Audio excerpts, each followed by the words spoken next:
Yun, good morning. At yan, kakagising lang namin.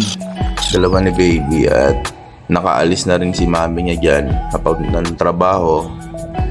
At ayan nga, wala kaming gagawin buong maghapon kundi magpadede at magpatulog. Ayan.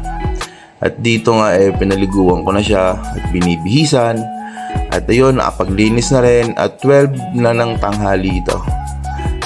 Paulit-ulit lang yan. Wala namang ibang nangyayari.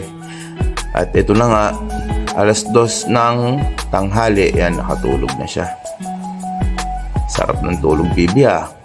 At ito, 6 p.m. na ata to o 7 p.m. Yan. Sisimula na ako mag-prepare para sa biyahe ko bilang isang joyride rider. Panggabi, yun.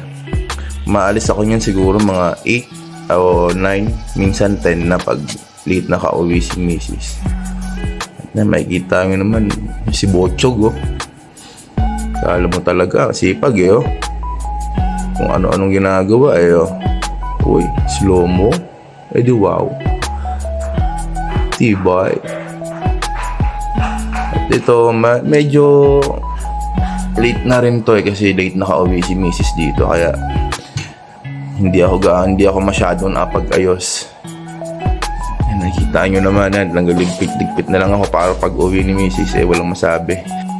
Game, biyahe na, RS sa lahat.